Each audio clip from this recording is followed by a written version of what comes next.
on the Okay. On the mass failure, anti-malpractice protocols, and ICT integrity in the 2000 UTME in Nigeria. We're rethinking the Nigeria's tertiary admissions framework. What is happening? Where are we? How did we get here? And where should we go from here? I believe that when we continue to talk, things will get done. In recent years, our national examinations, as we know, have been has been beset by systemic challenges, from mass failures to the unchecked rise in malpractice and the persistent vulnerability of the ICT infrastructure. There's always complaints about safety issues and infrastructure deficits. This concern strike at the very heart of our educational ethos. It's actually jeopardizing the equity and the opportunity and the credibility of that of our admissions process, of JAMB itself. In Nigeria, UTME, as we know, is the Unified Tertiary Matriculation Examination. It is the standardized entrance exam administered by JAMB, the Joint Admissions and Matriculation Board, and JAMB, for candidates seeking admissions into our universities, our polytechnics, our colleges of education, and other tertiary institutions. Today, as we all know, we are at a crossroads. On one hand, we have witnessed the frustration of thousands of hardworking students whose ambitions are dashed by the outdated protocols and security lapses. So many excuses that we're hearing. On the other hand, we see the potential for transformative reform through robust policy design. Things will definitely get better. But we need to continue talking. So we see this potential for transformative reform through cutting-edge technology and unwavering institutional integrity. That's what we're calling for. So as we navigate this discourse today, let us probe deeply. My first question is, why JAMB? Why do we need JAMB? Does JAMB curriculum tally with the SSE curriculum? Who sets the curriculum of JAMB? Does it align with the NARDC? Why are our students failing woefully? Why is 200 the norm? Why are we celebrating 200? Why the 200 mark, the 50%, I guess? Should JAMB not simply be an assessment of NARDC curriculum from early years to SSE, to SSS, and SS3? Should JAMB not be like a baseline in grades? I'm going to be asking so many questions to our excellent scholars from around the world. And I'm a researcher, and I'm really, really curious to find out today, should the data not give us more information? Who passes? How many females? How many males? Are they from the private school? Are they from the public school? What we get from JAMB is just, you've entered into university. So what is the essence of JAMB?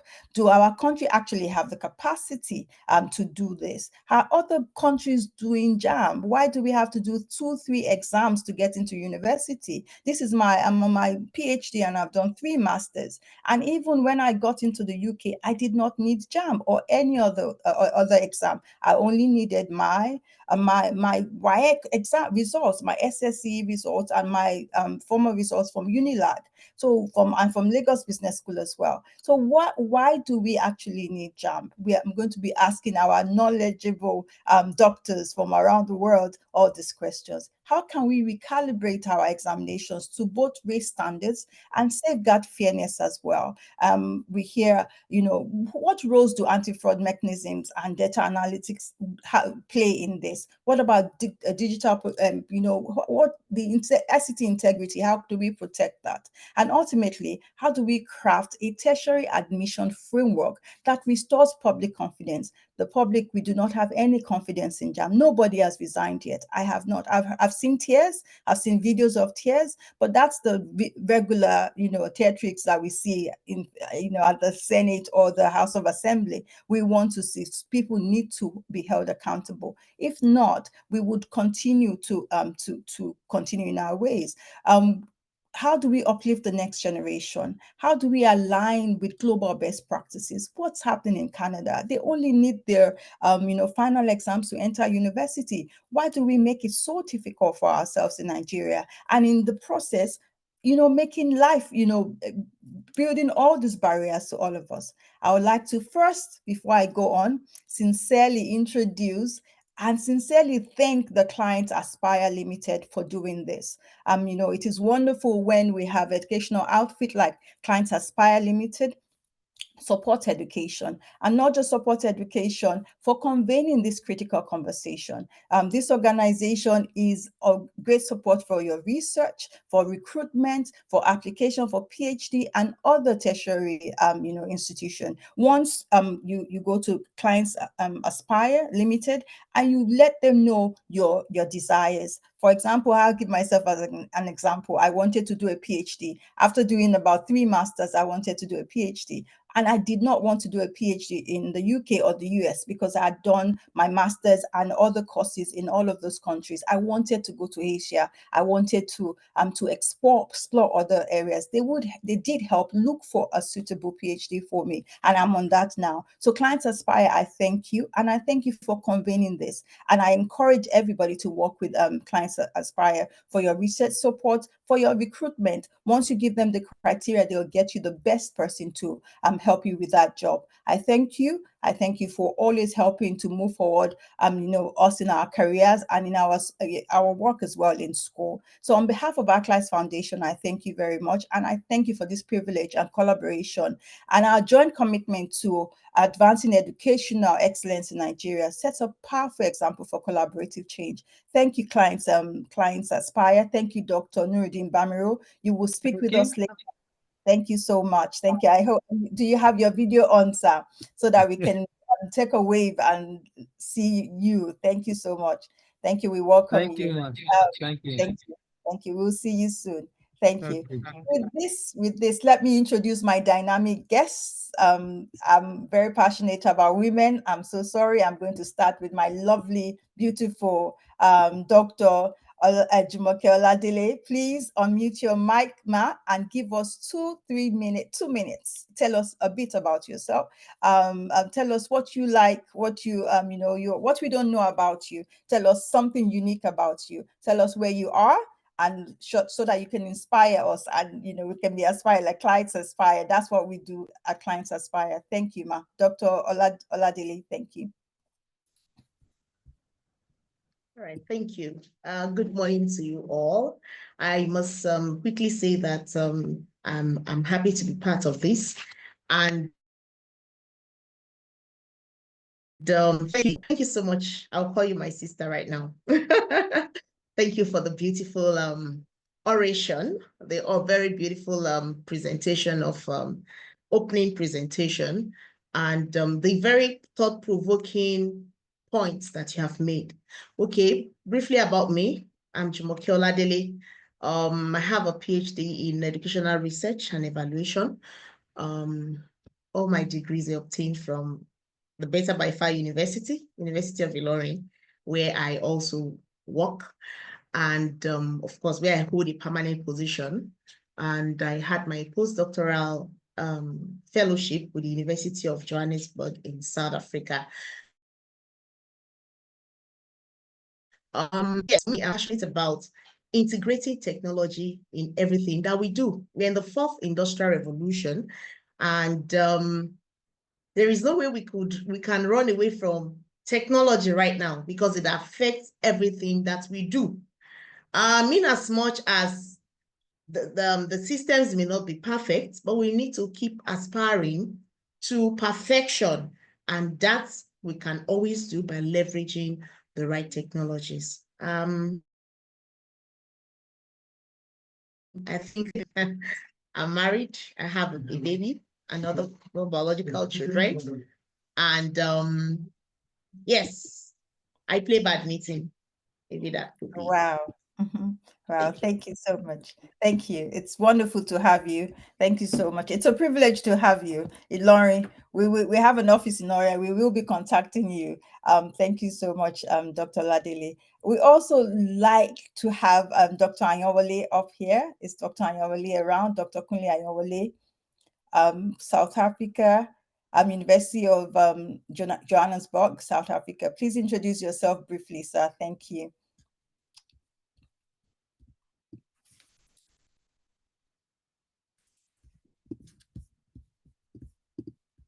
Is he with us?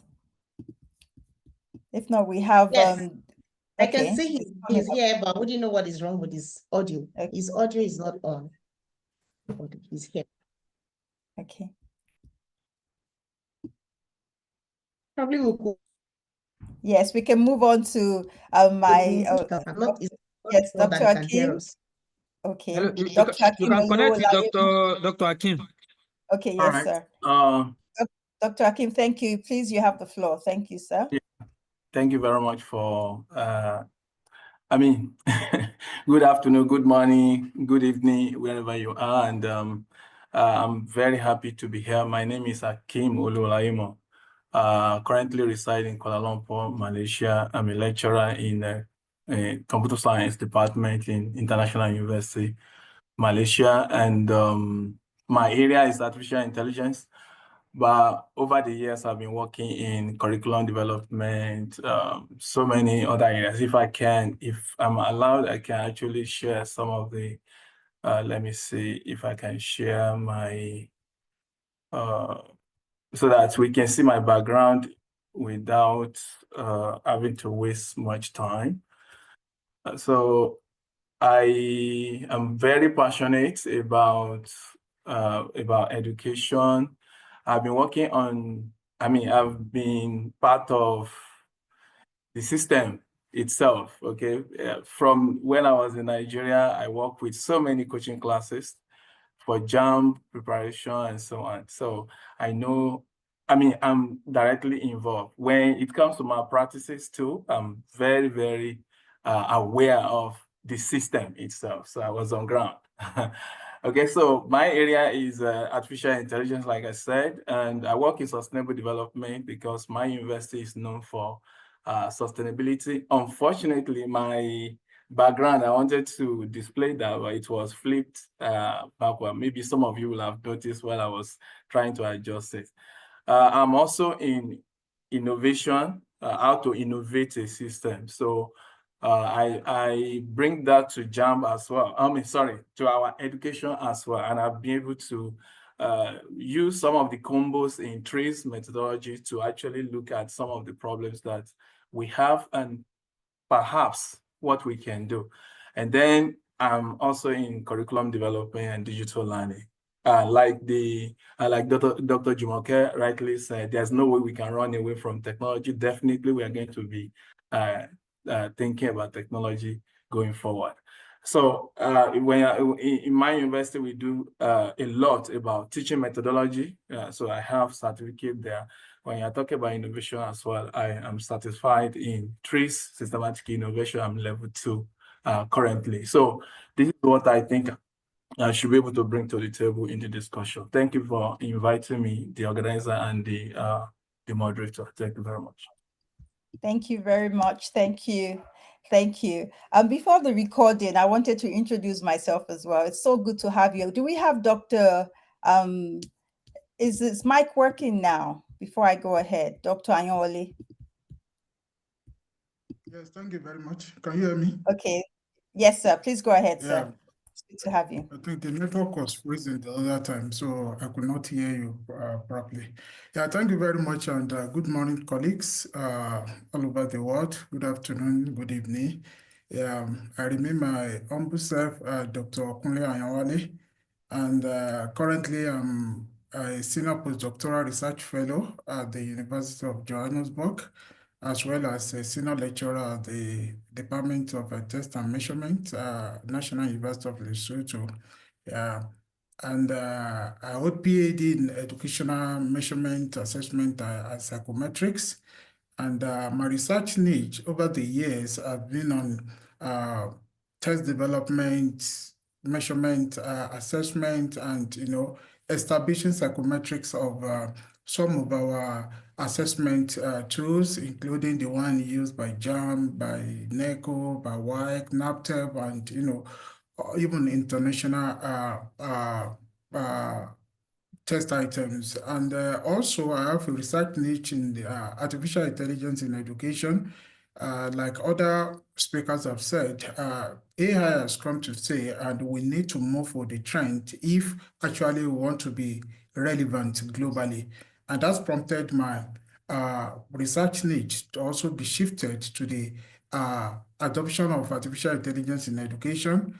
And recently, I was able to also venture into what we call network psychometrics, which is very, very important for test development, test validation, structural validity, and what have you, which is essential for any institution, assessment institution body to have this expertise or skills by those that saddle with responsibility in their psychometrics unit. So some of these things are what I'm going to discuss today in this panel discussion. And data-driven is also very important. We are in the era of big data, machine learning, natural language model, large language model, and what have you. So some of these things has come to assist us, as an assessment expert and as an assessment institute to, help us to improve a valid and reliable test items. Thank you very much. Thank you. Thank you very much, sir. Thank you. Okay, we're good to go. My name is Abi Obasanya. I'm a lifelong learner. My dream is to become like to be called Dr. Ayawole, Dr. Ololayemo and Dr. Olajumoke as well. On my path, I'm an educationist. I love anything that has to do with education. My area is early years and technology. So at the UPSI University, I'm researching on early years and the use of robotics education. I represent the World Robot Olympiad in Nigeria. I am the CEO of Arclight Foundation. Arclight Foundation is for educational improvement and development in Nigeria. I'm a lifelong learner. I'm on my third master's with my PhD, and I just like to learn. If I have something to research, I go to school and I find out about it and I research. I like to be in the classroom. So this is I love what we're doing here today. It's so good to have all of us. We'll still get to know more and more about people here. Omotaya Stephen, you're welcome. Adedayo Jabu, Adebola, Ifamuyiwa, Sheriff Balogun, I see you, Dr. Sheriff. Dr. Rains, thank you so much. When we get to the goal where, my dream, my lifelong dream is to have a university in Nigeria. And that is why we all need ourselves. This conversation, we're not just talking, we're looking at how we can also be the change where we can we say we think we can do better, then we have to start doing better. So when it's time for collaboration, all of us here, we will, I'm sure we will be able to work together. So let's go to the questions. Thank you. Well, I'm going to start with Dr. Olowolayemo. Sir, Doctor, why JAMB? What historical changes? Because we have to look at the past before to where we are now. What historical changes in university admissions led to the establishment of JAMB? And how effective was it initially in resolving them? What challenges did Nigeria have for them to say, we need JAMB? Because in 1960, we did not have JAMB. When the universities came, we didn't have JAMB. So why JAMB? Before JAMB was established, how did the tertiary institutions in Nigeria manage admissions, and what were the pros and the cons? So it's a two-pronged question. Tell us the histories that brought JAMB. Now that JAMB, what were the pros and the cons? And how were those tertiary institutions, how were they managing admissions before JAMB? Thank you, sir.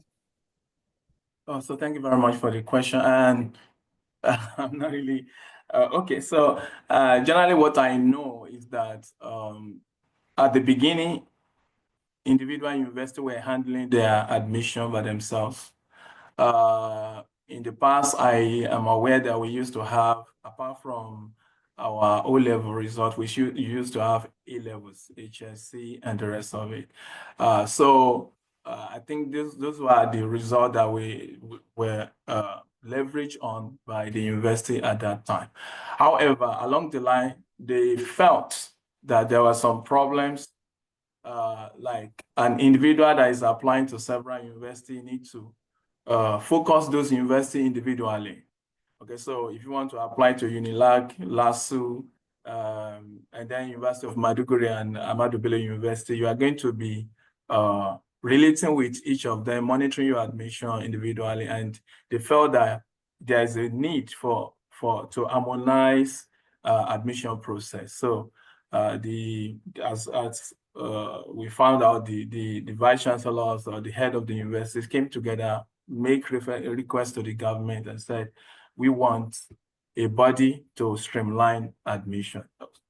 So in a nutshell, I think that is how it started. So the main problem, really, there were two, actually. The first one is that an individual will be relating or fixing themselves with each of the universities. Secondly is the fact that it was possible to get admission in several universities by an individual candidate, while some other candidates are not able to get admission. So JAMB was introduced so that everything can be streamlined, and then student can, it can be coordinated centrally so that you can get admission. And I mean, it should go, I mean, like evenly distributed admission, kind of. So that's what I believe when the primary reasons why this started. However, okay, along the line, during my own admission, I got 5 offers from the same university, actually. I went to OAU. So I got, I applied to electrical and electronics as my first choice, computer science as my second. But because I was having challenges to get admission in those two, I started to, I mean, you know, lobby the powerhouse. Okay, so most of the professors, the connected people, they started giving me admission. I got admission in civil, mechanical engineering, physics, building technology, and computer science. So it is possible even now. So the problem that we're trying to solve in the beginning, I don't think we actually addressed it. I was able to get 5 admissions. So I think I will stop there so that I don't take too much of our time, but that is the general scenario in the beginning. Thank you very much. Thank you so much. Thank you. I love it when the participants are very interactive as well. So in the chat room, we have Adedayo Jabu that states that entrance assessment to get qualified candidates into higher institutions for different courses based on candidates' ability, at least for sustaining quality education, is surely imperative. Experience with post-UTME started nationwide in our own university supports, and our own university supports this. Which university is that, sir? Imagine a candidate with A, I can't see this, with A or O-level mathematics, not able to correctly provide answer to the square root of 4, and another candidate that presented A1 in chemistry, saying symbol of sodium. Okay, so you're saying JAM, so it may not be JAM, but an assessment structure should be in place. Thank you for that. Thank you. Thank you. We'll go to the next question, and we'll go to Dr. Ayanwale. We know we're now with JAM. JAM is here to stay, but why the failure? Why are our students, why are Nigerians continually failing JAM? What systemic deficiencies in secondary school education contribute mostly to mass failure in JAM, in UTME, like the participants stated in the chat box? What systemic deficiencies in secondary school education contribute mostly to mass failure in UTME? Thank you, Dr. Ayanwale. Thank you, the moderator. Thank you very much. And I also want to thank one of the participants that posted something on the chat board on assessment literacy. And back to your question in terms of systemic deficiency, linking to our secondary education, fixed exam fees with the mass failure in UTME. I would say that this has been a long-standing systemic problem or weakness in our secondary school education because one, there are several factors that alluded to this issue. One, inadequate teacher training.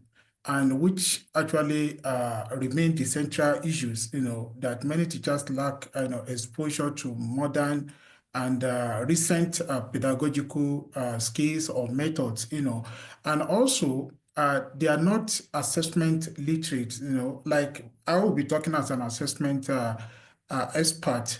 Assessment is very, very important. And when you go to most of our schools today, you will see that teachers, they lack this assessment literacy in terms of, when they develop their questions, do they make use of the best practices of using test blueprints to develop some of the items, to make sure that it cut across the cognitive classification that is expected of the student, And when you look at this, it limits the ability, and to prepare students for high cognitive demands question, like what we have in UTME. When you look at some of the questions in UTME, they are more of high cognitive, higher order thinking skills, which means that students or candidates are expected to critically think before they'll be able to respond, correctly to some of these questions. So since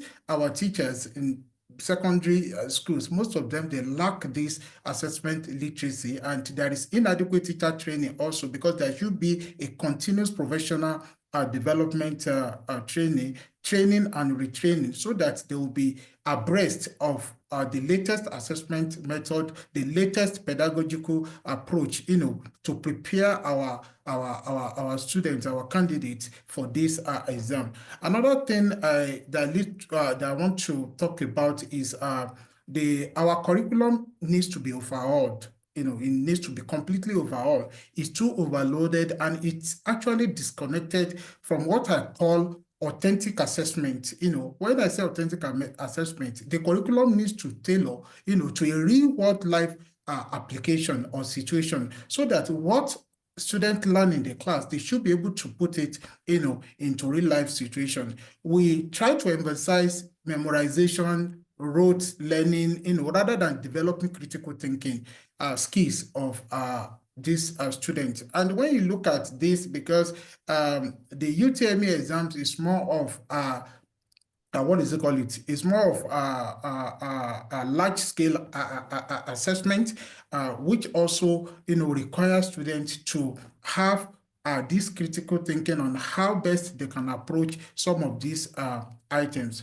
Another thing is most of the instructional materials used by our teachers, they are, obsolete, they are outdated. And looking at this digital divide also in terms of the rural, those in schools in rural and urban and probably semi-urban. And even when you look at the teachers, when you look at the distribution of teachers across these areas, you will see that there is shortage of manpower in some areas in comparison to others. So the instructional materials used also, to teach in the class, they are completely, are outdated. And at times when you go to some schools, you will not even find one of these instructional materials, to impart knowledge in the class. And finally, large class size is another issue that we need to look at. When you look at the UNESCO standard, UNESCO says 1:20, maximum of 1:30. That is one teacher, per 20 students, or maximum of 30 in a class. Go to some of our schools today, across board, you will see, except from private schools that, some of them try to manage or keep to the UNESCO standard. You will see that we have more students, large class size, and in the process, the teacher will not be able to manage their strengths and the weaknesses, properly. And this, really affected the performance of students in this UTME exam. And, we have what we call the cognitive and the emotional, support is not even there back into. So there is a need for government to have a comprehensive reform agenda, emphasizing on teacher retraining, resource allocation, and they should tailor their teaching to learner-centered pedagogy, which is very, crucial. Thank you very much. Thank you very much, sir. That was well loaded. Said there's need for a comprehensive reform agenda. We need to focus on learner-centered teaching. The NERDC, that is the SSE curriculum, needs to align with higher order thinking. If not, the children would not pass JAM. Thank you very much. And you said even much more. So you've answered my second question, actually, that says that how can curriculum alignment between SSE and UTME, you've answered that. Thank you very much. I'm going to ask Dr. Olajimoke a lot about policies. And Dr. Ayanwale said something, Dr. Olajimoke. He said he spoke about the disparity between the public school and the private school. A lot of times the private schools are not as overcrowded. They're not even not so many private schools that are as crowded as the public schools. And definitely, as he said, the cognitive, the mentor support and all of that, a teacher cannot do that. I've gone to observe private public schools where they had over 100 in one class, and they had several of those classes overcrowded, and a teacher cannot do much. So we understand that. So what policies can address these disparities in learning, digital learning access across rural and urban schools to improve the UTME outcome? What can the government do? What policies should be put in place to address this? There are clear disparities. I'm really keen to understand the data, and I do not know how we can even go by that. For JAM to expose the full data, let us know without exposing personal information. Let us know how many from the private schools actually are doing well, how many from the public schools are doing well. If we do this, we'll be able to tackle where the root cause of where we will be able to focus on where exactly we need to work on. So thank you, Dr. Olajimoke. Dr. Jumoke, what policies can address disparities in the digital learning access across rural and urban schools to improve UTME scores? All right, thank you so much for the opportunity to speak again. One main tool that we hardly leverage in Nigeria is what we call multi-stakeholders approach. When you look at the private schools, they are into their businesses. The public schools are into their businesses, and the state governments, they are into their things. You see there we have everybody trying to do their own thing, forgetting that there is strength when we pull resources together and then we can leverage on it to go further. Okay, now this kind of multi-stakeholders engagement can include multi-level investments. You see, the way that finances, but the money is where it is. Money is where it is. It is when we are able to have a collective goal, a collective vision, we can then pull some of our resources. And the truth is that some of these resources we even need are not just money. It's not just financial. We have human resources, we have environmental resources. Now we are all, power is an issue in Nigeria. I wonder why power should be an issue with the kind of solar energy that we have, and the country has just not leveraged as much until recently when power failure is hitting us hard. But of course, the business world is leveraging on it. So even the solar energy that we have in excess, in quotes, is not even affordable again. Now, the digitalization we are talking about leverages on power. I mean, there is no how we can digitalize without power. Now, we are saying we have the rural-urban divide, but this should not be a problem because the solar power is everywhere. So why can't relevant stakeholders come together? Because power is a major driving force when it comes to the digital device. Once you have all the technology and you don't have power to the source of power, becomes efforts in futility. Why can't all the stakeholders come together to pull resources together? Our what's it called, network providers, they are everywhere. You see, this will I will digress a little now. When our network providers show off their turnovers every year, they are making a lot. How much of what they are making, how much of their income or profit is going back into the community as what's it called now, community support? You see, these are some of those stakeholders. I have mentioned the power sector. I have mentioned the network providers. I have also mentioned even the schools themselves. The schools can pull. Why must each school have their technology centers when they can 2-3 schools because their capital projects come together and centralized network center that can aid teaching and learning. We have in some rural communities, they are very small, but they are very close to each other, very, very close to each other. They can also have a centralized point that where technology that can facilitate teaching and learning, can be planted. So the issue of multi-stakeholders approach is very, very important. Something happened in my university recently that was quite commendable.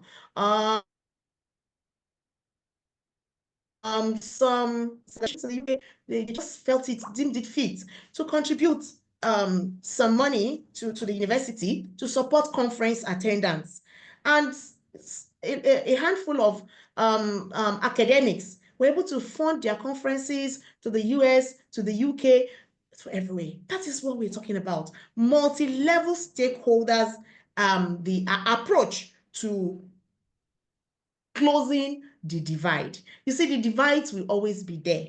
And if we don't make conscious effort to close the fourth industrial revolution, where everything is going digitalized, education is digitalized, health is digitalized, feeding is digitalized, almost everything is digitalized right now. And we can't, the first to third industrial revolution had little or no engagements. We had little or no engagements with them in Africa. Most times, the revolution would have come, would have passed, and then the next revolution would be in place before that looking. But something phenomenal happened with the fourth industrial revolution. It coincided with the COVID-19 pandemic, which left all of us with no choice. And everybody now started, in fact, for Nigeria, for the first 8 months, our giant of Africa, every educational activities were totally paralyzed for 8 good months. But thank God, somehow we are grappling right now and at least getting involved. And it is because of that involvement that we are now, the divides, our digital divides are coming out and, are becoming prominent. But for me, the question like you have posed to me is, how can we solve it? Now, ability to pull resources together, I think will help us a great deal.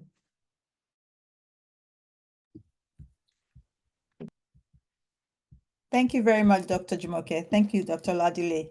Thank you. I hear you, and you have support from Dr. Andrew Rains. The chat, it says, yes, you're on point, Ma. Please, there's need for intersectoral collaboration. Dr. Sherif Balogun says, one of the major factors contributing to mass failure of students is that students are not seriously preparing for exams any longer due to the influence of social media, TikTok, Facebook, Instagram. In fact, their orientation is different entirely. Students are now looking for quick money instead of prioritizing their education and exams. Imagine a student telling his maths teacher to prepare very well because they are having his subject next day. Who is to prepare? To teacher or student? Oh, thank you for your contribution. Please keep it coming. Let's have more. So we're going to follow the thoughts and the line of thinking of Dr. Balogun. I went to we had a project in a school in Nigeria, in a state, and we went to teach robotics. And when my staff were coming back, they had a mishap, and they misplaced and it was an accident, and they misplaced the attendance sheet. And for us, we wanted to have the attendance sheet so that we could follow up on the children. So we went back to the school. It was in December. We went back to the school in January to collect the names again. And the SS3 students were not in school. We asked the teacher, it's a public school in a state in Nigeria, out of Lagos. Where are the students? He said from January, they go to special centers so that they can pass their SSC, they can pass their JAMB. That is the norm. Which way, Nigeria? So to you, Dr. Ololayemo, in the light of recent controversies, is JAMB still the most reliable and equitable path to higher education in Nigeria today? With increasing digitalization and global education trends, should JAMB evolve into a multimodal admissions framework or be replaced entirely? And in all of you when you speak about these issues, please point to the malpractices. Is JAMB still equitable? What should we do? What should be the way forward? Thank you, sir.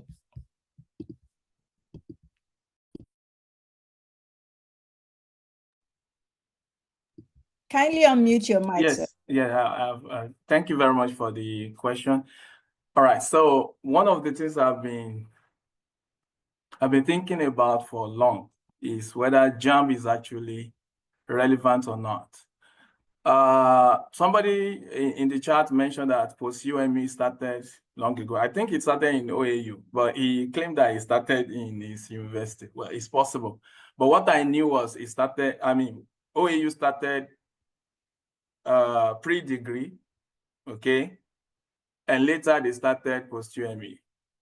And the reason was that some students would pass very well in JAMB, scoring well above 300. And then when they came back, when they came to the university, a semester, 2 semesters down the line, they are not able to cope. Okay, so this was the justification to start post-UTME. Now post-UTME has come to stay now.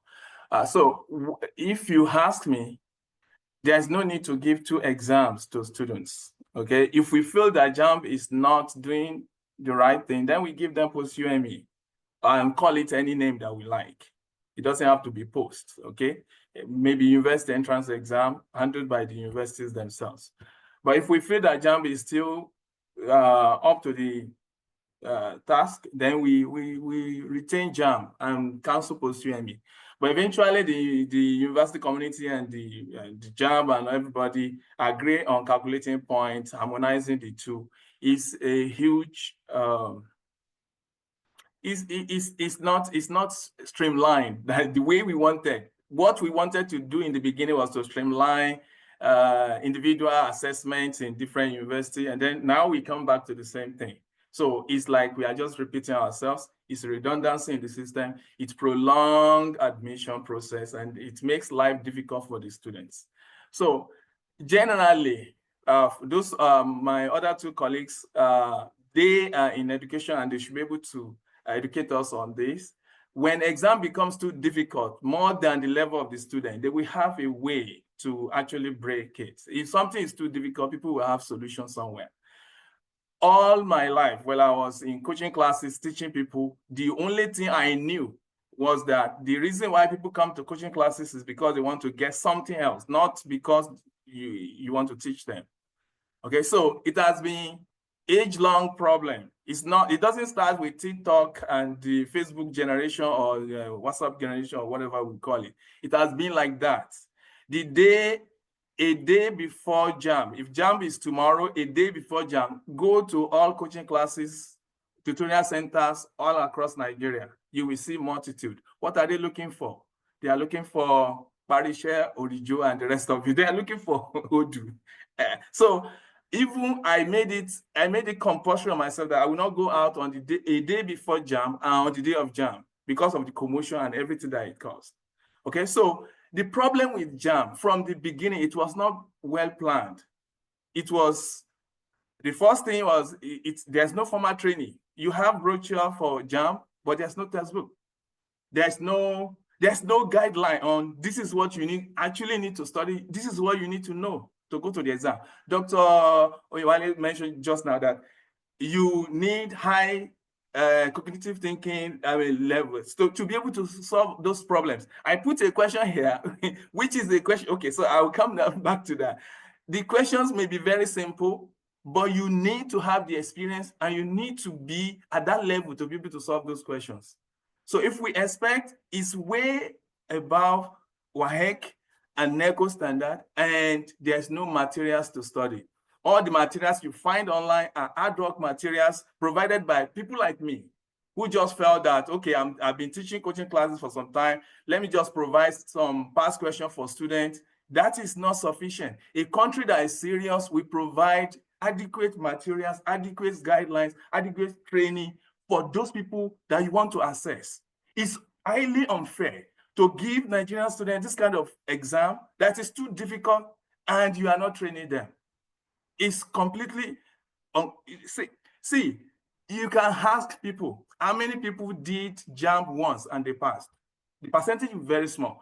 People do JAM for 5 times. I knew people who did it 7 times. That is 7 years of their life wasted on an exam, while they should have graduated and be contributing meaningfully to the society. So, and then upon that, after struggling with that, then we give them another exam so that we can actually confirm that they were competent for the first exam that they wrote. So the exam is too difficult, no official solution for all the past questions that we have. People provide solutions, and most of the times for people that are good, people here can testify to that. Some of the solutions are actually wrong. And these are the materials that you take and you read and you study to go for that exam. So it's very difficult, and also because our population is continuously increasing. Our population is something else now. So because of that, having an exam in a single day or like we are having it is going to continue to pose challenges. Another thing is you have to do all the papers at once. There are some exams like that, SATs like that, and some other exams globally, but it's not always the best to have all the exam in one day. Another problem is there's no importance in the subjects that they will give you, like, okay, if you want to read, if you want to study electrical electronics, you need physics, you need chemistry, you need mathematics. But suppose you go for the exam, unfortunately, time was against you. You score 70 in maths, which is good, and then you score 40 in chemistry. If your total mark is still above 200 or meet the cutoff, you still pass. Okay, so these are some of the things. And another problem, the greatest problem is actually it's only valid for 1 year. Exams should be available throughout. If I do WAEC today, 20 years down the line, if I want to go back to school, I can use my WAEC. If I do IGCSE, A-level and all that, I can use them anytime. There is no standardized grade. Another problem that should have been solved that is not going to be solved is the problem of cutoff. Cutoff of electrical electronics in Unilag and OAU will never be the same. And you want play level ground for everybody. So you have one cutoff in University of Abuja, another cutoff for the same course in University of Lagos, another one in OAU, another one in University of Maiduguri. That's the way we have been actually handling UME. It's not doing what the initial intention at the beginning is not what is being is doing. We can see it clearly. It was ill-planned. It was not really planned properly. It is just to select people. It may work well in 30 years ago, because that time we have enough spaces in the university.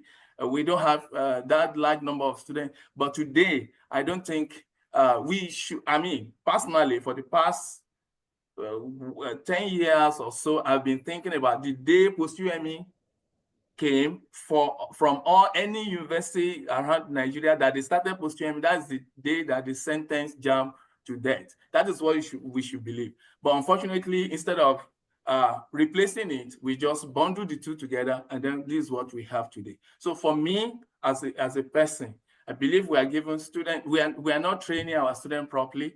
All the Dr. Jumoke mentioned this one. Our teachers are teachers in secondary school. They don't even teach JAMB.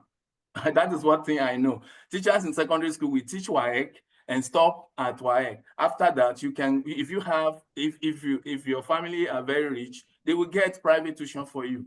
If they don't have, if you finish your WAEC and you pass and you have your results, your WAEC result, then you start looking for coaching classes to get trained so that you can prepare for JAMB. So this is not a pathway that we should subject Nigerians to. We can give a lot of excuses like Nigerians and the new generation are very lazy, they are not doing their thing, but we didn't do the best for them too. We should provide adequate guidelines, adequate material, adequate training, everything that they need, we should provide, make it available. And then we cannot complain that they are not studying. We should make it easy for them. We should not even think that it's a good thing to make it difficult. Everybody that is outside Nigeria know how education is run there. They are not making things difficult. The exam will be standard, but we are not going to intentionally make it difficult. So I think the belief between in the mind of most Nigerians is that it has to be difficult to prove that you're really doing. Yeah. So it is not like that. And sir, yeah. Thank you very and much. sir, it could, even if it is difficult. Yeah. Yes. Is that, Doctor? I was going to ask you, Dr. Anyawole, why are the exams not graded, like from easy to difficult, so that you understand, you can access it and actually grade the people? Thank you. Thank you very much, moderator, and thank you, Dr. Oluwolaimo, for that beautiful submission. When you before I answer the moderator's question, let me quickly add my voice to his submission as well. You know, JAMB make reference to human error, technical glitches, and so on and so forth, you know, in this last result released.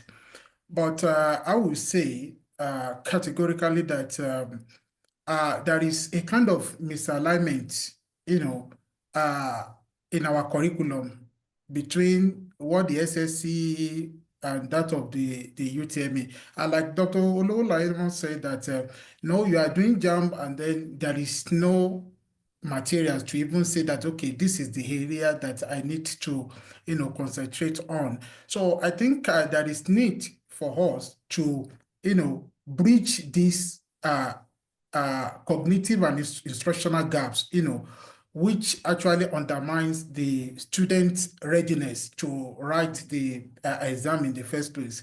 And we want to add that the country should probably, you know, come up with a national curriculum harmonization committee.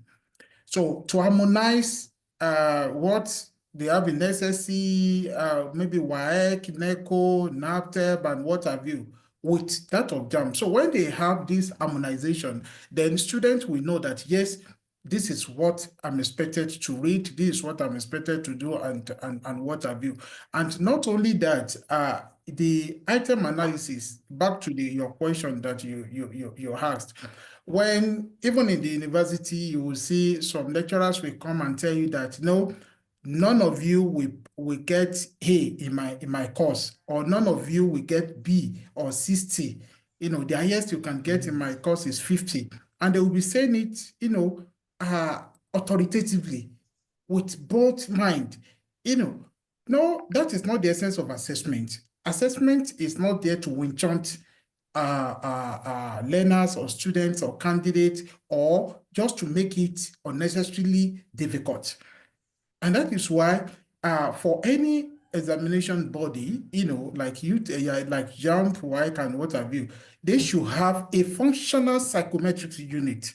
When they have a functional psychometric unit with require skills and expertise in that unit, they should be able to develop a reliable and valid item that is not too difficult and is not too easy. And when you look at the process currently used by JAMB, they are in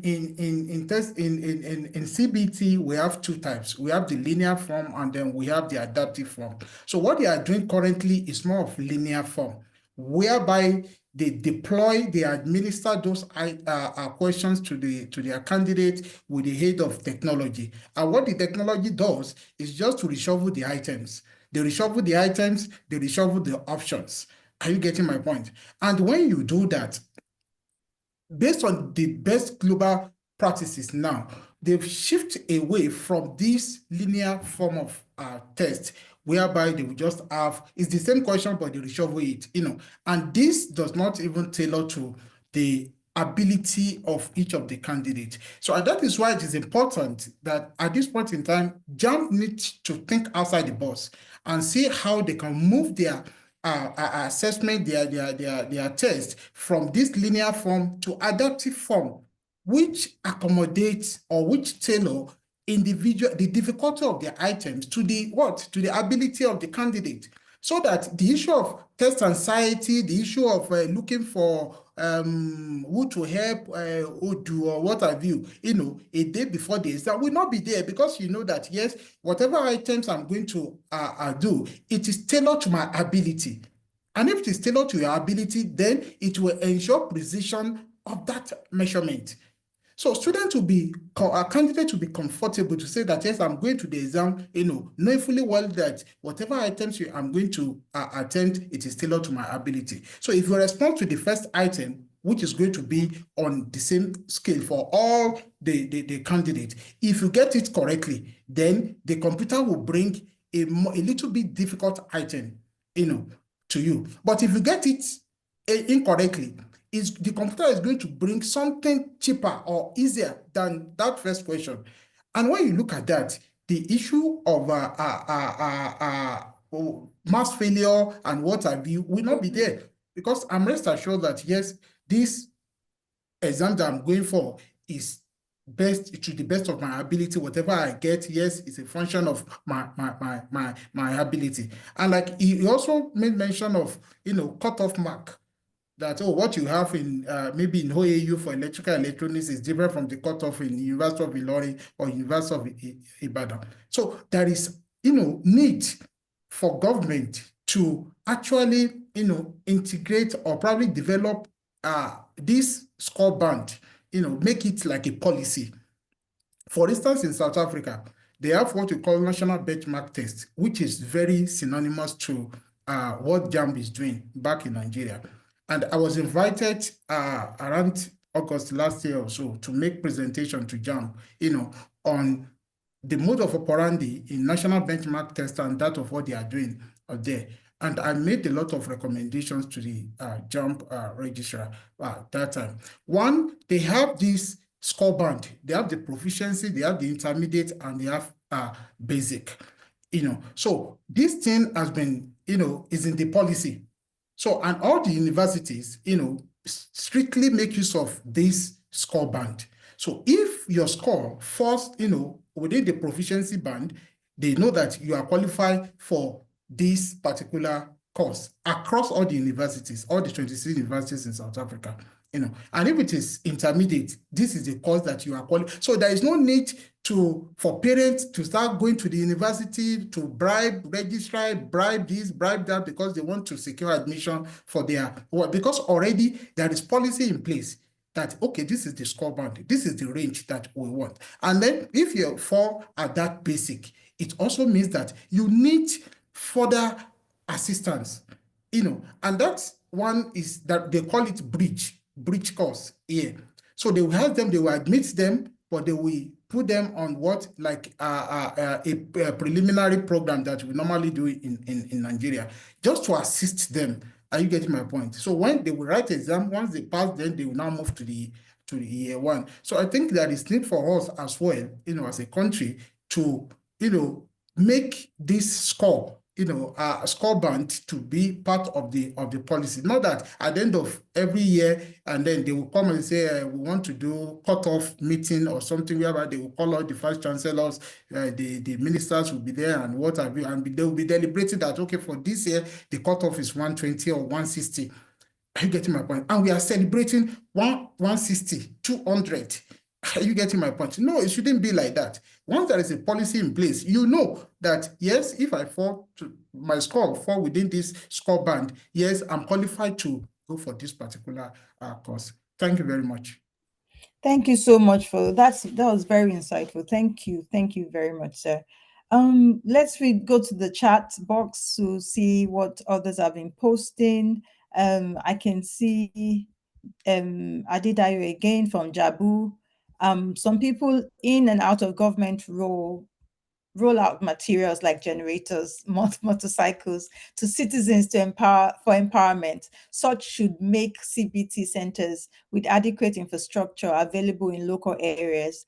This will ensure some that couldn't do well in the last UTME for not knowing how to use keyboard. That is true. I was going to ask the question, how can students do CBT when they don't do computers? Some schools that we went to train, truly, they mentioned that they do not have a computer lab.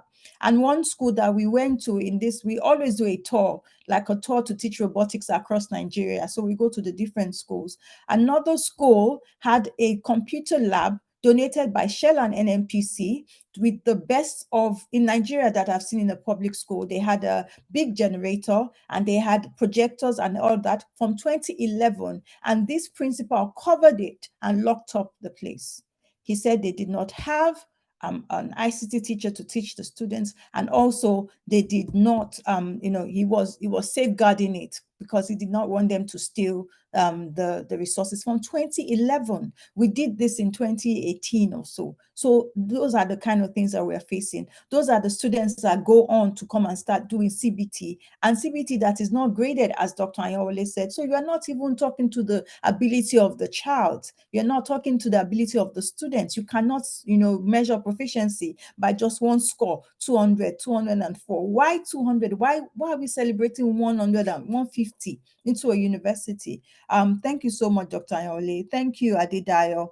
This will enable some that couldn't. So you're advocating that people donate, CBT centers. That's excellent. Valentine Joseph Owen says, value education. We need value education, and the emphasis on corporal punishment have stirred in discipline. Okay, she's saying that the lack of value education, I believe, and the emphasis of corporal punishment have stirred in discipline, and students are no more interested are more interested in the fast life.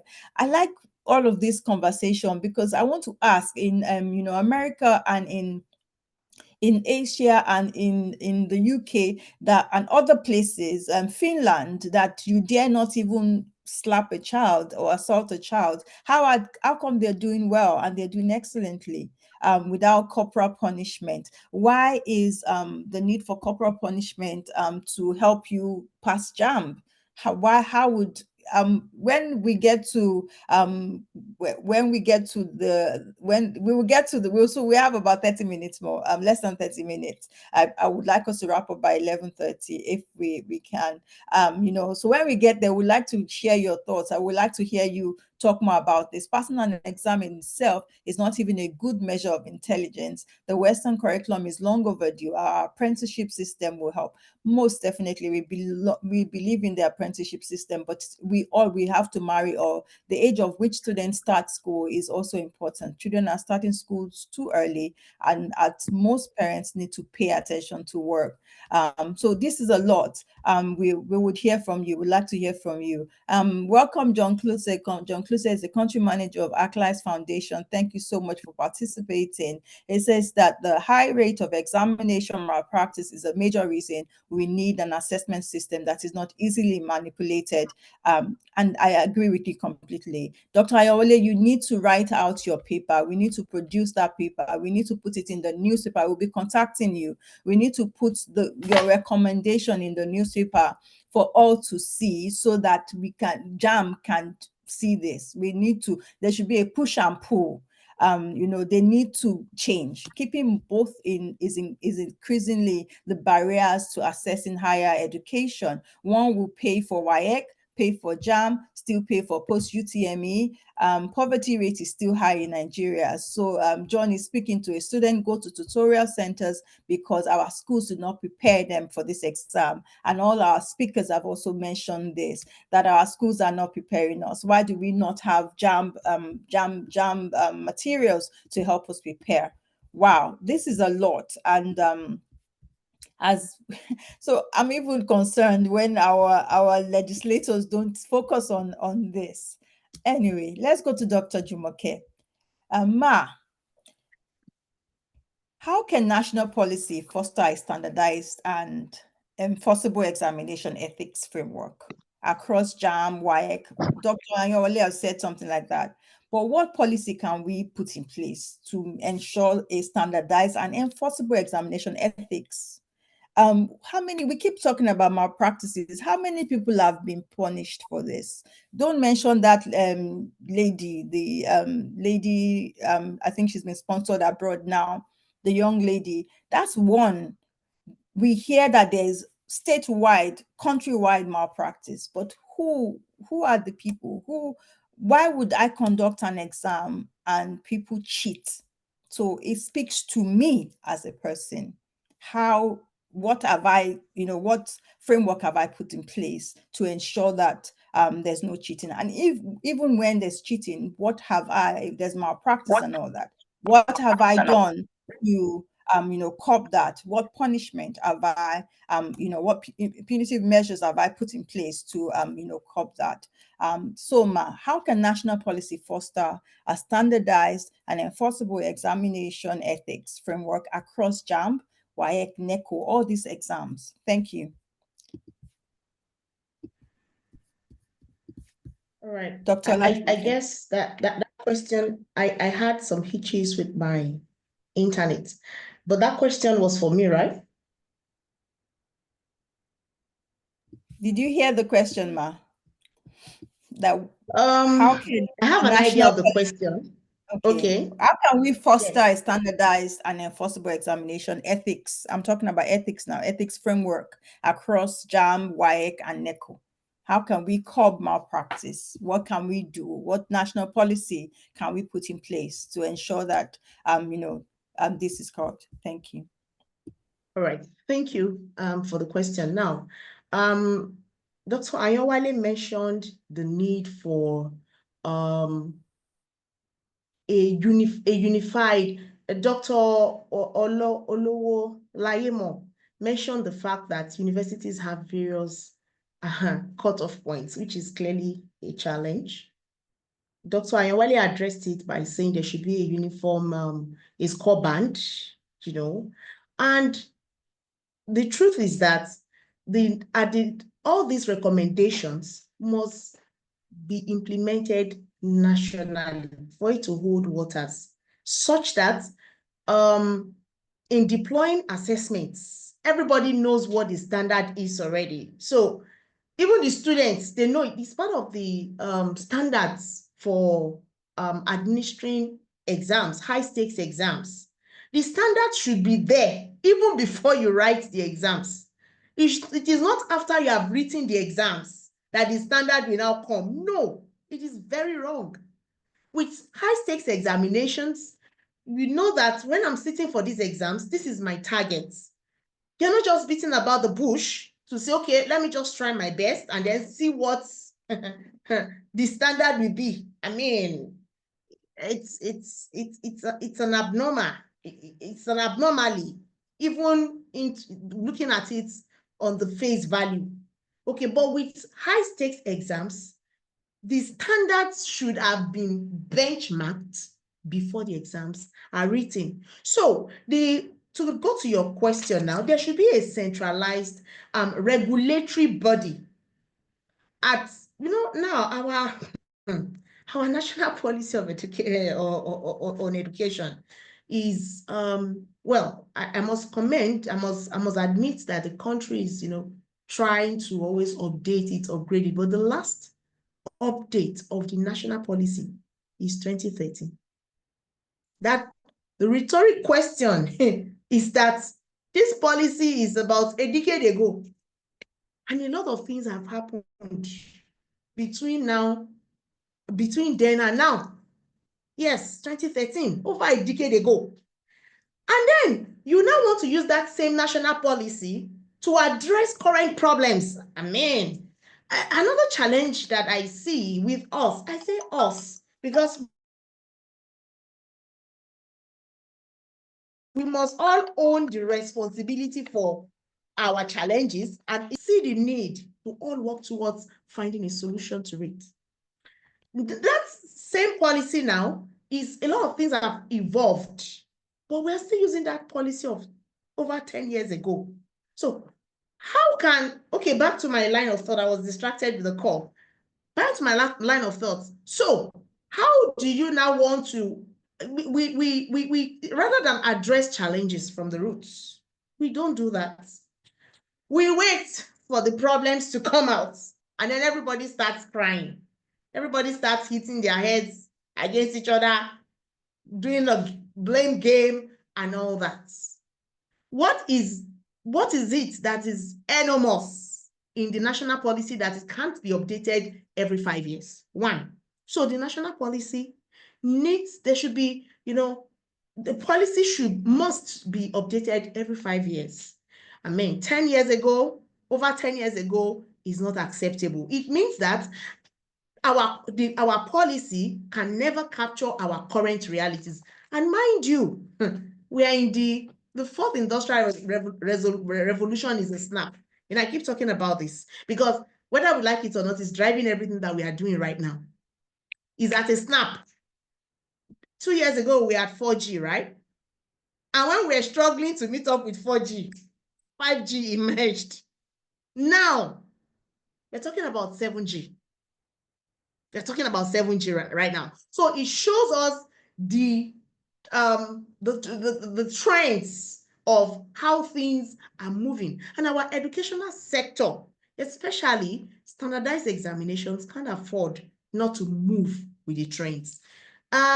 So there should be a centralized regulatory body across the exam, across the exam bodies, because as our examination bodies are right now, they all administer standardized exams. However, they have their different bodies. So everybody is still doing their thing. It still boils down to our multi-level stakeholders engagement. Nobody's saying each person should not do their thing, because we understand that at some level, there are still some peculiarities across those examination bodies. But that centralized regulatory body will be able to harmonize each of these regulatory bodies, look at what they are doing, how to bring them to a uniform standard that will help. There are some universities that still prioritize some examinations over the other when it comes to admission purposes. That should also send a message to say that probably some exams are seen to be, of higher standards than the other. So that is the role of that centralized regulatory body. Once that is in place, it looks very closely at all that the exam bodies are doing, from which lessons can be learned and solutions, can be brought about for solving some of our problems. And I'll reiterate the fact that our national policy on education needs to be updated, and as part of that,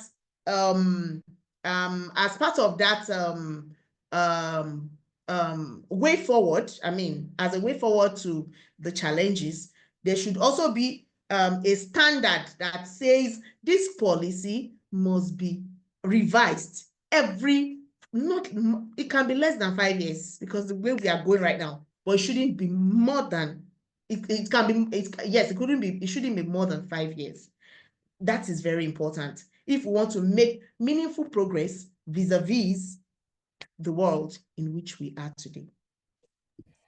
Thank you very much. Thank you. Thank you. Moderator. Yes, sir.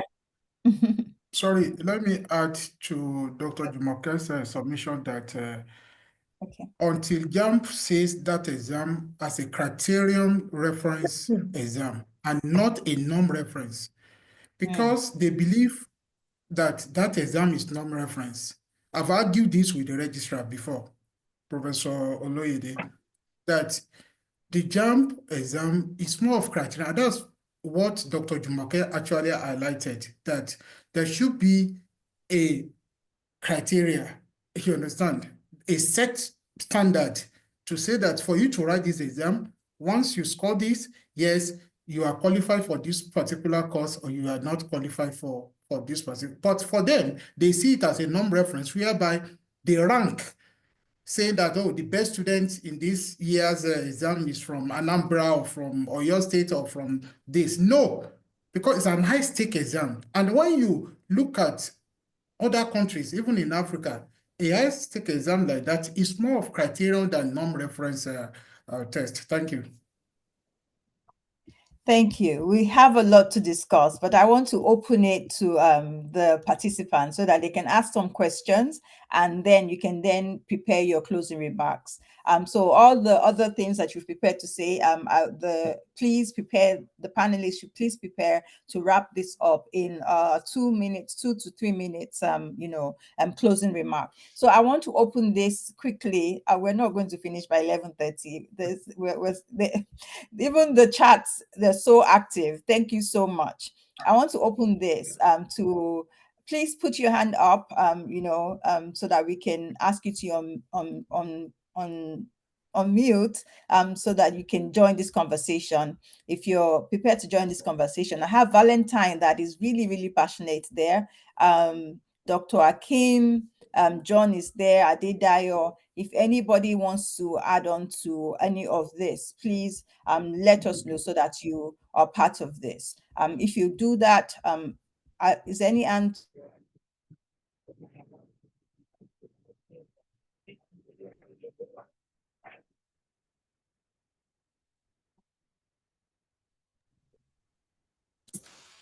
Okay.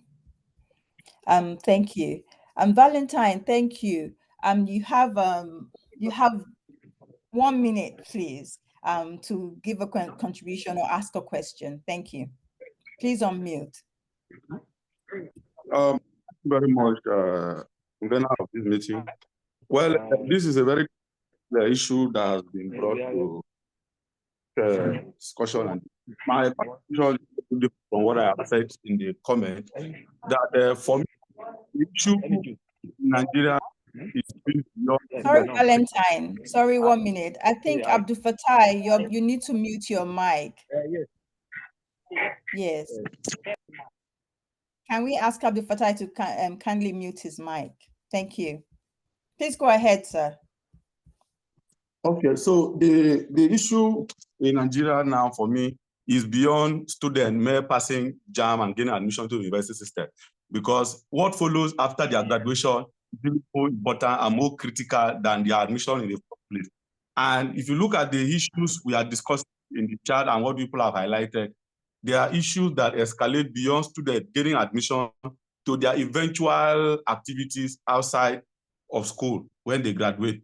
In fact, for me, that is even a bigger issue to the economy than even them passing exam. Even though the issues that are responsible for them not passing JAM are also the same issue or similar issues contributing to their out of school performance. Yes. So there are multi-faceted issues. The government have their own role, the teachers have their own role, students themselves have their own role, our institutions have their own role, the gatekeepers in our institutions have their own role. We can go on and on to talk about this issue. So because of the 1 minute I have, I would like to stop here and say thank you very much for Thank you. I thank you. I appreciate that. You pointed out the role of our apprenticeship system in the chat room, and that is definitely critical. It may not be for today. Once the clients aspire, we have a lot of podcasts and a lot of this discussion coming up. We will talk about that in subsequent. I believe fully in that. Dr. Balogun, please speak. Thank you, sir. You have a minute, sir. Good day, everyone. My submission is that JAMB should be scrapped. Our WAEC NECO should be standardized. If we want to maintain JAMB, let JAMB use the same syllabus as WAEC, because in secondary school, we are training them. After secondary school, students are to go to university. So why different syllabus? And that syllabus for JAMB is even advanced compared to WAEC, contributing to major failure of the student. So let's JAMB use the same WAEC syllabus instead of different syllabus. That's my submission. Thank you. Thank you very much, sir. Do we have any other hand up? I can't see any. Again, sorry. Thank you, sir. Go ahead. Let me ship you one thing. Our education in Nigeria is so tough.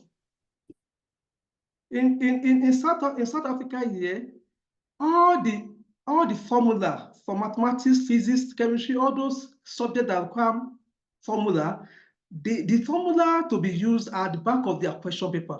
They don't need to struggle for memorizing formula. What they need is application. And more again, here in South Africa, when a student writes the exam and they fail one subject or two subjects, when they write it for the second year, so what they will do is that they will combine the results, they will take the two results to the exam body and they combine it together to form one. In Nigeria, you see a student writing the same exam for many years. Maybe today he failed chemistry, another year he failed physics, another year he failed biology. No. In South Africa, once you write, even if you have two paper or three paper, you take it to the exam body. They give you only one. They select the best among those results, and they give you one result, and you use for admission. That is it. They make everything easier. But in Nigeria, I don't know. So we just need to standardize our exam. Thank you so much. I agree. Thank you so much, sir. Thank you. Is that Dr. Bamiru Akim? Yeah. Please. Okay. Thank you for the program. I also thank Client Aspire for this program. It's quite timely. Yeah. Thank you. So for my hand, okay, I wrote something on the chat that to forestall this kind of problem in future, after the student submits their answer, there should be a feedback form.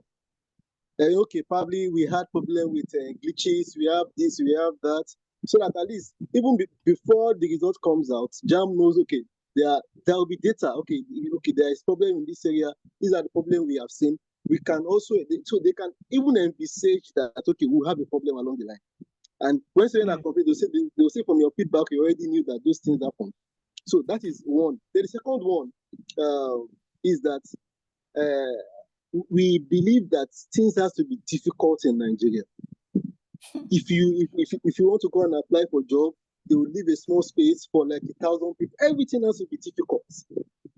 Technology is around to make things easier. They want to sell rice at affordable price at Yaba. People had to queue and they ended up dying. Yeah, people have data. They can pay online. Jumia can deliver to them. There are easier way of doing things. 2 days ago, my daughter asked me that she has problem with some topic in further maths. One of the topics said circle, something about circle or equation of circle. I read it. I said, what is the application of this in real life? Exactly. So as doctor, I have seen the exam, IGC exam, the exam done in UK. These exams they are not. We ask for too irrelevancies that the students don't need. So as Dr. Balogun said, let JAMB just stick with WAEC syllabus. That same WAEC syllabus is used for admission in Malaysia, in US, in China, or even in Egypt, everywhere in the world, even in South Africa. So why? So we can make this thing seamless. We can make it seamless, and with the idea where we want to do it our way, I think we should migrate from there and look for how to make things easier for people, easier for the students. The timing for this last exam, how will exam start 6:30? Nobody does that. Nobody does that. So you have to just make it easier. I told someone that if you don't know what to do at all in life, just say that your mantra is, can it be easier? If your mantra is, can it be easier, you know that people are suffering in the airports, they are suffering to take buses, they are suffering to eat. They don't have to tell you. So that's my submission. Thank you. Thank you so much. Thank you so much. Okay, we've taken that. We will now go to our panelists. Please, let's start from Dr. Olowolayemo, your final submission. Give us a total, like a final statement. Thank you.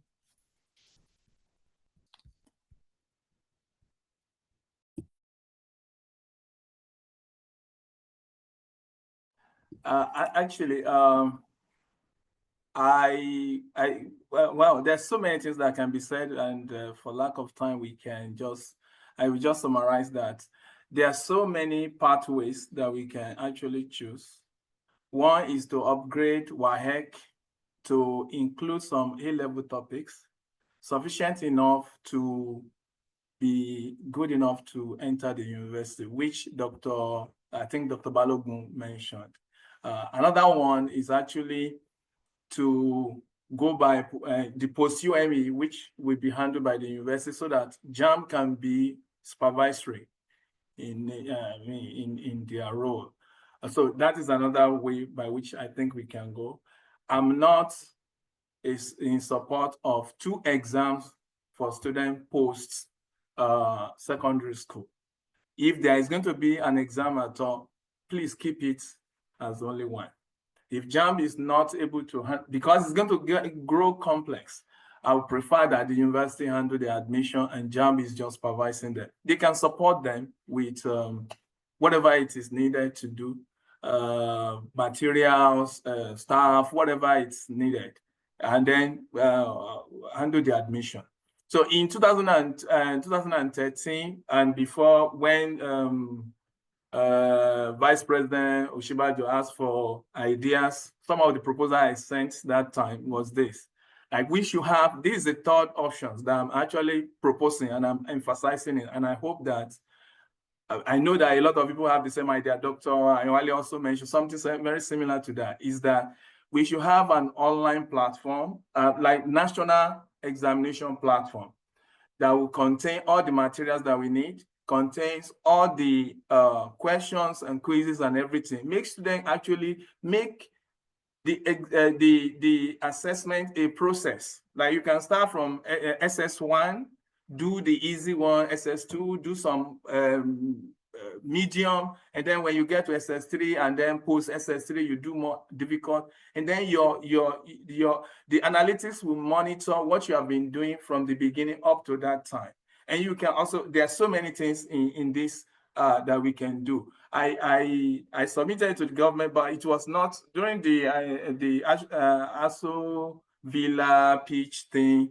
It was not eventually accepted, but I still believe that we need an online platform, even for our universities. There are some courses in the university, you don't need to go to any university to study those courses. You want to learn Python program, you want to learn robotics, do you have to go to OAU or you have to go to UNILAG to study those ones? Those ones we should have online platform to handle that. And our university should concentrate more now, they should concentrate more on innovations. Like I think Mr. Valentine mentioned, or Dr. Valentine, some of the courses that we have, whether at our assessment levels, whether in secondary school or we are talking about post-secondary school, JAMB or whatever, and also in the university, we should take those courses into a national platform and then be able to free some space for innovation and creativity. That is where, like he mentioned, so that is where people can actually contribute. All these exams will not bring the best from people. We have done so many exams in our lives. It doesn't still, we talk. Nigerians are good at talking, but when it comes to innovation and creativity, we may not be able to do it. We can compare, we have the population is all over the place. We can compare with China, we can compare with all these places, but unfortunately, we are not making that much progress. So instead of focusing on exams and exams and exams, let's focus on creativity and innovation. This is the right pathway for us to go. And I hope that, I want to thank the platform and the moderator as well for giving me this opportunity. And I hope that we still have more time in the future to actually talk about some of this. Thank you very much. Thank you so much, sir. It's been wonderful having you. Thank you so much, sir. Dr. Jumoke? Dr. Ladele? Right. Yes, yeah, ma'am. Thank you. Yeah, I also want to lend my voice to other speakers to appreciate this opportunity. Is really timely. The earlier we start to critique our system by ourselves and find a way to forge ahead in finding solutions, the better.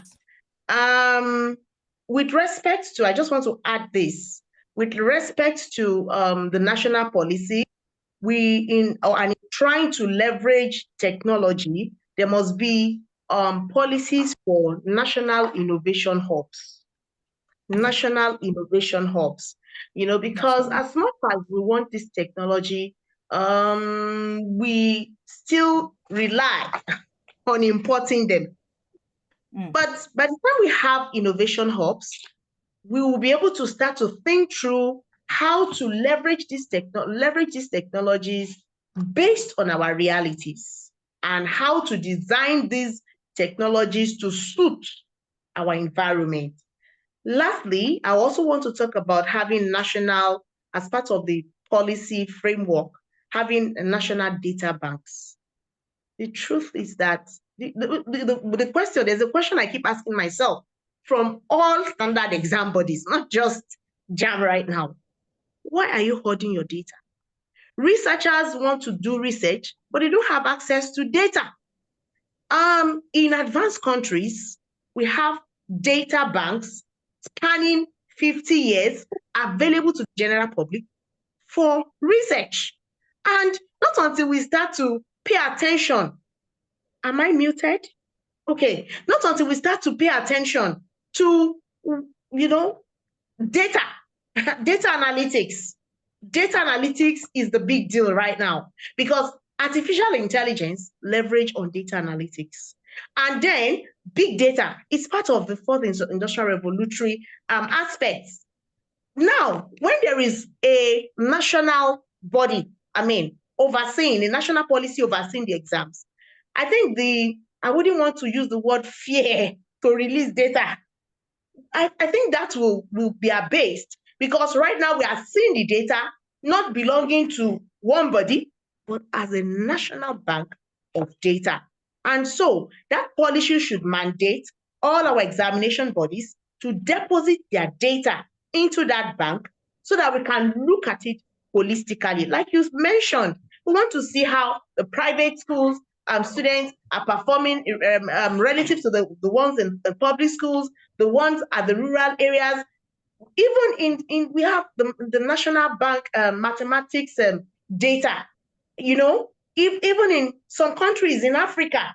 So why must our data, why must it be all shielded?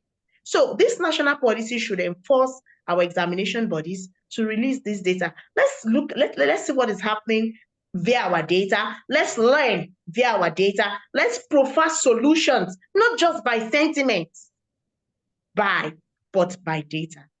Thank you so much again for this opportunity. And thank you so much. Thank you. Thank you. It's been wonderful having you. Thank you. We appreciate you. Thank you so much. Not the last but not the least, Dr. Ayonwale, please give us your final submission. Thank you. We're still waiting for the CEO of Flint Aspire. Thank you, sir. Thank you very much, moderator, and thank you for this opportunity to address this national issue of our country, especially the assessment body. I don't want to reiterate what other speakers have said. Rather, I want to say that this 2025 UTME video, ranging from CBT system, human error, and I want to say that the CBT, the jump, to me, actually assess the competency or the ability of their candidate on how technology can be used for exam, not necessarily assessing their ability, their competencies, their skills on those subjects. Because most of these candidates, they don't, the technical know-how on how to use some of this technology is not there. And that takes us back to our secondary education, which needs to be fully equipped with recent technologies that will enhance teaching, learning, and assessment process. And I want to say that the perception or the feelings of the public in this 2025 UTME results make them to see JAMB as or the exam as unreliable and unfair, especially in the absence of clear explanations, or accountability that foil conspiracy theories and disengagement from the populace.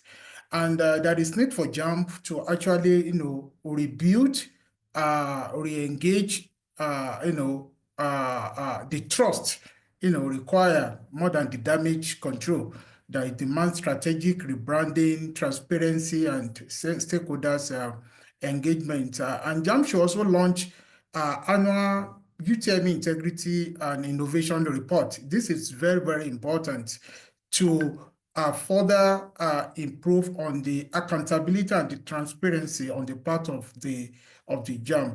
Public detailed system audit, psychometric analysis is very, very important, like Dr. Jumoke said. They don't need to be conservative about the data. Data should be available for researchers for research purpose so that they can make adequate recommendations to the institution on how they can improve on their mode of operandi. So the psychometric analysis is very, very important. And I also want to implore all our assessment body to have a functional psychometric unit. It's very, very important. And look for expertise in this area to handle this session. Not just any out person.